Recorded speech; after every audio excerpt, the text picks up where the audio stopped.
రట్టికుమార్ గారు నమస్తే సార్. నమస్తే నమస్తే అండి. సార్ మనకి ఆ, ప్రతి ఆ, ప్రమాదం ఒక గుణపాఠం నేర్పుతుంది. అలాగే ఒక అవకాశాన్ని కూడా ఇస్తుంది.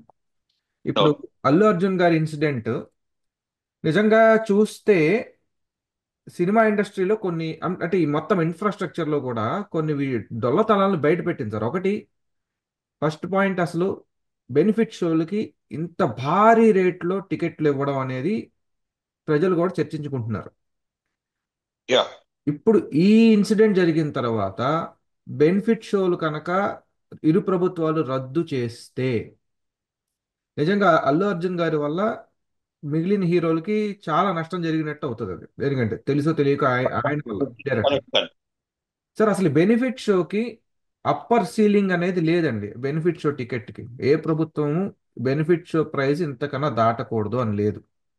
ఆ లూప్ హోల్ని వాడుకుని ఇష్టం వచ్చిన తేడా పడ రేపు పొద్దున్న 10,000 కూడా అడగచ్చు బెనిఫిట్ షో టికెట్.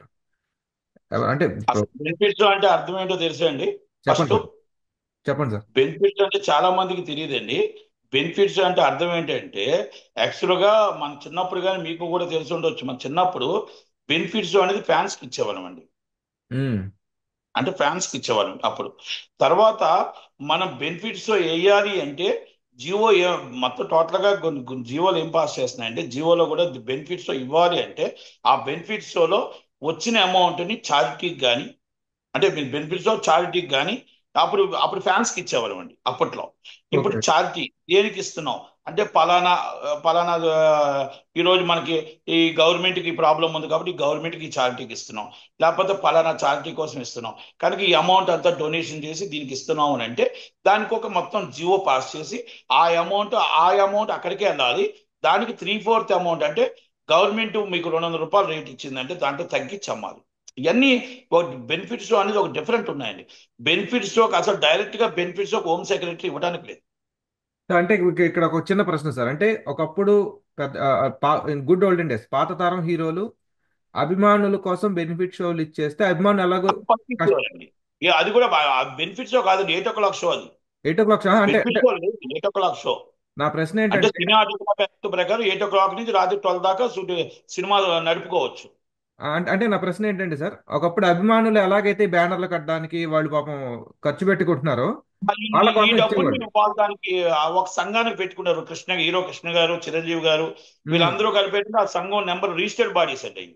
ఆ అవును. రిజిస్టర్డ్ బాడీకి ఆ డబ్బులు దాంట్లో వేసుకొని రక్తదాన శిబిరం అవ్వచ్చు, లేకపోతే ఇంకోటి అవ్వచ్చు, డిఫరెంట్ డిఫరెంట్ ఆ డబ్బుని వాళ్ళు బ్యానర్లు కట్టుకోవడానికి అవ్వచ్చు, లేకపోతే వాళ్ళకి ఏదైనా ఇబ్బంది అయినా కూడా ఆ ఫ్యాన్స్ ఆ డబ్బు వాళ్ళు జమ చేసుకోమని ఇచ్చేవారండి. అది ప్రొడ్యూసర్కి వెళ్ళేది కాదు ఒకప్పుడు. అది కంపల్సరీ షో బెనిఫిట్స్ అనేది కంపల్సరీ ఫ్రీ అండి, ఫ్రీ ఇప్పుడే ఇవ్వాల్సిందే అది అప్పట్లో. ఇప్పుడు ఇప్పుడు ఏంటంటే అభిమానులు ఉన్నారని చూసి అభిమానుల నుంచి దోపిడీ కార్యక్రమం అన్నమాట ఇప్పుడు జరుగుతున్న ఇప్పుడు బెనిఫిట్. ఎంత అభిమానులకు మనం ఏంటంటే అభిమానుల దగ్గర ఇష్టం వచ్చినట్టు దోచుకుంటున్నామండి. అప్పుడు అభిమానుల దగ్గర దోచుకునేది లేదండి. దానికంటే ఒక మెంబర్ ఉండేది, దానికి ఒక రిజిస్టర్డ్ నెంబర్ ఉండేది, దానికి ఎంతమంది ఫ్యాన్స్ ఉండేవారు. ఇది ఈ రోజు మొత్తం కలిపి అప్పట్లో 100 రూపాయలు టికెట్ అండి. అప్పట్లో నేను ముద్ర మామయ్య, మీకు మువ్వగోపాలుడు, మీకు శక్తి, కిరాయి కోటిగాడు ఆ సినిమా టైం అప్పుడు మీకు చెప్పుకొస్తానండి. ఆ రోజు టికెట్ మామూలుగా 3 రూపాయలు, 5 రూపాయలు, 10 రూపాయలు అయిస్తుంటే, 10 రూపాయలు కూడా లేదండి, 5 రూపాయలు అయిస్తుంటే అప్పుడు 100 రూపాయల టికెట్ అమ్మేవారండి. బెనిఫిట్స్ అనేది 100 రూపాయల టికెట్ అమ్మేవారు. అది ఫ్యాన్స్ కి అమ్మిన డబ్బుని ఆ డబ్బు అంతా జమేసి అది 50 రోజులు బోర్డులు పెట్టడానికి, 100 రోజులు బోర్డులు పెట్టడానికి, అక్కడ డెకరేషన్ చేయడానికి, అక్కడ ఏమైనా సరే ఆ ఫండింగ్ ఏమైనా అవ్వాలంటే దానికంటూ ప్రెసిడెంట్ సెక్రటరీ ఉండి ఆ డబ్బును వాడేవారండి. ఇది నాకు తెలిసి నేను కూడా కృష్ణ గారి ఫ్యాన్నే. నేను కూడా కృష్ణ గారి ఫ్యాన్నే కనుక అప్పుడు మాకు తెలిసిన విషయం ఇదేనండి. ఎందుకంటే రిజిస్టర్డ్ బాడీస్ ఉండే, కృష్ణరాజు గారు అవ్వచ్చు, మన హీరో కృష్ణ గారిది అవ్వచ్చు, శోభన్ బాబు గారిది అవ్వచ్చు, మళ్ళా చిరంజీవి గారిది అవ్వచ్చు, అప్పుడు అక్కినేని నాగేశ్వరరావు గారిది అవ్వచ్చు, రామారావు గారిది అవ్వచ్చు, వీళ్ళందరూ కూడానండి. రామారావు గారిదే బాలయ్యబాబుకి వచ్చింది. అది ఉమ్, ఇదంతా రిజిస్టర్డ్ బాడీస్ ఉండే. ఈ రోజు ఏమైపోయిందంటే మనం జనాలకే దగ్గర ఎవరైతే ఫ్యాన్స్ ఉన్నారో వాళ్ళ దగ్గరే డబ్బులు దోచుకుంటున్నాం. అన్యాయం సార్ ఆ ఇది. డబ్బులు మనం దోచుకుంటున్నాం అనేది చెప్పుకోవాలి మరి. ఫస్ట్ షోకి బెనిఫిట్ షోకి ఫ్యాన్సే వస్తారు.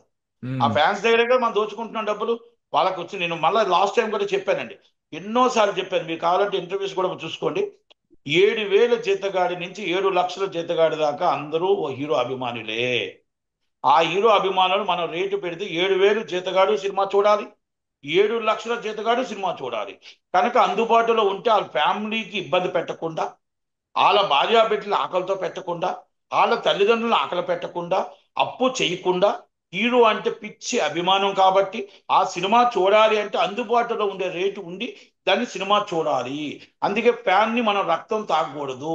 మనం దయచేసి ఫ్యాన్స్ కి అందుబాటులో ఉండే విధంగా మీరు రేట్లు అందించండి.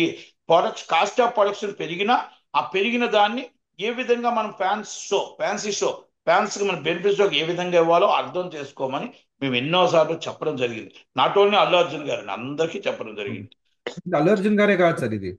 అందరు పెద్ద హీరోలు అందరూ చేస్తున్న దోపిడీ ఇది ఒక రకంగా చెప్పాలంటే. అందరికీ ఇది ఒకరు కాదండి, అందరికీ చెప్పాం. ఇది ఇప్పుడు మనం ఈ రోజు 1300 టికెట్ అండి. వాళ్ళు 3000 కొన్నారండి. వాళ్ళు నలుగురు కలిపి 12,000 అండి. సాక్షాత్ 30,000 జీతగాడండి. 30,000 జీతగాడు. ఎందుకంటే అక్బరుద్దీన్ ఓవైసీ గారు కూడా ఎందుకు అడిగారంటే వాళ్ళ నియోజకవర్గంలో వాటర్ ఆయన, అవును. మల్క్పేట్ నియోజకవర్గంలో ఓటరు. కనుక ఆయన జీతం ఎంత, ఆయన పరిస్థితి ఏంటి, 3,000 పెట్టి నలుగురు కలిపి ఆ అబ్బాయి ఎవరైతే చావు బతుకున్నాడో ఆ అబ్బాయి అల్లు అర్జున్ గారి ఫ్యాన్, పిచ్చి ఫ్యాన్. ఎలాగైనా బిడ్డకి సినిమా చూపించాలని ఒక ప్రేమతో పాపం ఆ అర్ధరాత్రి బెనిఫిట్స్ ఒక ఫ్యామిలీ వెళ్ళి ఈ రోజు ఆ తల్లి బలైపోతే ఆ తల్లి ఇప్పుడు ఆ బిడ్డడు బతికొచ్చి మా అమ్మేది అంటే ఏం చెప్తారు? అల్లు అర్జున్ గారి సినిమాకి వెళ్ళి అల్లు అర్జున్ గారి సినిమా చూడటానికి వెళ్ళి మీ అమ్మగారు చనిపోయారని చెప్తారా? ఆ? ఒక్కసారి మనం ఆ బాధను మనం అర్థం చేసుకోండి. ఎందుకంటే ఫ్యాన్స్ కూడా అర్థం చేసుకోవాలి. దయచేసి మీరు హీరో వస్తున్నాడు కదా అని చెప్తప్పుడు మీకు తల్లిదండ్రులు ఉన్నారు, మీ జీవితాన్ని చూసుకొని నిన్న కాక మొన్న పవన్ కళ్యాణ్ గారు అదే చెప్పారు. మాకు మీసం మెలయమని, మాకు ఓజీ ఓజీ సీఎం సీఎం కాదు. మీ ఫ్యామిలీస్ని కాపాడుకోండి, మీ జీవితం కూడా కాపాడుకోండి, జాగ్రత్తగా ఉండండి, జాగ్రత్తగా నడండి. దయచేసి మా కోసం కాదు మీకోసం కూడా ఉండండి అని, మీ కుటుంబం కోసం కూడా చూసుకోండి అని చెప్పాడు. వాళ్ళకి సున్నితంగా చెప్పాడు. నాట్ ఓన్లీ వన్ ఫ్యాన్, అందరికీ కలిపి చెప్పాడు ఆయన. ఉమ్. అందరు ఫ్యాన్స్ కి కలిపి చెప్పాడు. మమ్మల్ని ఎంత ప్రేమిస్తున్నారో మీ తల్లిదండ్రులని మీకు మీకు మీకు కూడా మీ అండగా మీ కుటుంబం ఉంది, మీకు అండగా మీ ఫ్యామిలీ ఉన్నారు. కనుక మీ ఫ్యామిలీని కూడా ప్రేమించండి, మీ ఫ్యామిలీని కూడా చూసుకోండి. మీరు ఇష్టం వచ్చినట్టు ఇలా మాట్లాడుతూ వచ్చి మమ్మల్ని అరుస్తూ అరుస్తూ మా పిచ్చి ప్రేమతో రేట్లు ఇచ్చుకోవడమో, లేకపోతే మా వెనకాల తిరగడమో, లేకపోతే ఏదో తొక్కుతున్నట్లు ఏమైనా జరుగుతాయి. డైరెక్ట్ ఇండైరెక్ట్ గా ఫ్యాన్స్ అందరికీ కూడా ఒక స్వీట్ వార్నింగ్ ఇచ్చాడు నవ్వుతూ. అర్థం చేసుకోవాలి, ప్రతి ఫ్యాన్ కూడా అర్థం చేసుకోవాలి. రేపొద్దు ఇప్పుడు ఆ తల్లి చనిపోయింది, ఆ పిల్లలు ఇద్దరు అనాథులయ్యారు. ఆ చిన్న పాప వచ్చి మా అమ్మ ఊరెళ్ళింది ఇంకా రాదు శాశ్వతంగా అవును. అంటుంది. ఆ బాధ అనిపిస్తుంది. ఆయన ఆయన ఇప్పుడు ఆ తండ్రి ఉన్నాడు, ఏం చెప్పండి, ఒక ఆయన ప్రాణాపాయ స్థితిలో ఉన్నాడు ఆ పిల్లడు. ఇవన్నీ మనం ఎలా ఎలా అర్థం చేసుకుంటాం? ప్రతి ఫ్యాన్స్ అర్థం చేసుకోవాలి. ఈ ఇప్పుడు ఒక హీరోని చూడటానికి తొక్కుసలాట ఏంటి? మీరందరూ మీకు హీరోలందరికీ సెక్యూరిటీలు ఎందుకు, స్పాన్సర్లు ఎందుకు? మీరు ప్రతి ఒక్కరికి వారానికి ఒక టైం పెట్టండి, 2 నెలలకు ఒక టైం పెట్టండి, 3 నెలలకు ఒక టైం పెట్టండి. ప్రతి వాళ్ళకి ఇదిగో ఇన్ని వందల మందికి మీరు రజనీకాంత్ గారు చూడండి, ప్రతి వాళ్ళకి ఒక్కొక్క ఫోటో తీసి ఆయన ఫోటో అందరి ఫ్యాన్లకి ఫోటో ఇస్తారు, మీటింగ్ పెడతారు, రిజిస్టర్డ్ బాడీ పెడతారు. ప్రతి ఒక్కరిని కళ్యాణపురం రమ్మంటారు, వచ్చి మొత్తం లైన్ గా ఫోటోలు తీసుకుని ఒక టైం పెట్టుకుంటాడు ఆయన. ఉదయం నుంచి ఇన్ని గంటల దాకా రండి, అందరు ఫోటోలు దిగండి వెళ్ళండి, ఫోటోలు దిగండి వెళ్ళండి. మీరు అది ఎందుకు ఫాలోఅప్ చేయలేకపోతున్నారు? అది ఎందుకు మీరు అభిమానులతో మీరు మాట్లాడలేకపోతున్నారు? మీరు అది ఎందుకు ఒక 3 నెలలకు ఒక సీటు 2 నెలలకు అభిమానులతో మీరు మాట్లాడుకుంటే ఒక నెలకు ఒక సీటు ఒక ఏరియా, మీ ఉత్తరాంధ్ర ఒక నెల, ఈస్ట్ గోదావరి ఒక నెల, అలా మాట్లాడండి. ఒక్కరోజు వాళ్ళ కోసం మీ జీవితాంతం మీకోసం ప్రాణం పెడుతున్న మీ ఫ్యాన్స్ని ఒక్కరోజు వాళ్ళని మీరు కలవండి. వీళ్ళు ఒక్క 5 నిమిషాలు మీరు కలవండి. మీరు అందరికీ ఒక దాంట్లో పెట్టుకొని అందరు హీరోలకి చెప్తున్నాను, ఇది ఒక్క హీరోకి కాదు. అప్పుడు ఎందుకు తొక్కుసలా జరుగుతుంది? అప్పుడు ఎందుకు ప్రాబ్లం జరుగుతుంది? మీరు ఎందుకు 100 మంది బాధితులు పెట్టుకోవాలి? మిమ్మల్ని ప్రేమించి మీకు ప్రేమించి వందల వందల రూపాయలు టికెట్లు పెట్టి అప్పులు చేసి నానా బాధలు పెట్టి మీ సినిమా చూడటానికి వచ్చిన వాళ్ళని మీ బాన్సులతోనే కొట్టించడం ఎంత దాకా కరెక్ట్? మీ బాన్సులతో ఇసరడం ఎంత దాకా కరెక్ట్? మీ బాన్సులతోనే కొల్లబొడిచడం ఎంత దాకా కరెక్ట్? ఒక్కసారి మానవత్వంతో ఆలోచించండి. ప్రతి ఇంకోటి హీరో కూడా ఇంకోటి సార్, వీళ్ళు ఏమి 2 నెలలు 3 నెలలకు సినిమా తీయట్లేదు కదా, 2 ఏళ్ళు 3 ఏళ్ళు తీసుకుంటున్నారు సినిమా. 3 ఏళ్ళకో సినిమా తీస్తున్నారు. ఈ 3 ఏళ్ళకో సినిమా తీసేటప్పుడు మీరు ఆల్రెడీ 3 ఏళ్ళకో సినిమా తీసేటప్పుడు మీరు నెలకొక్క రోజు మీ ఫ్యాన్స్ కోసం టైం కేటాయించండి. నెలకొక్క రోజు ఒక కళ్యాణ మండపంలో, కన్వెన్షన్ హాల్లోనో, మరి ఏరియా వేజ్గా ఇన్ని వందల మందికి ఇన్ని గంటలను పెట్టుకోండి, కలవండి. మీరు ఉదయం నుంచి సాయం దాకా కష్టపడుతున్నారు షూటింగ్లో, ఆ కష్టం షూటింగ్ అనుకోండి. అభిమానులు కలడం కూడా షూటింగ్ అనుకోండి, ఒక కష్టం అనుకోండి. మిమ్మల్ని ప్రేమించేవారు కదా, మిమ్మల్ని ఆదరించేవారు కదా, మీకోసం ప్రాణం పెట్టేవారు కదా, తల్లి తండ్రి కంటే మిమ్మల్ని ప్రాణంగా చూసేవారు కదా.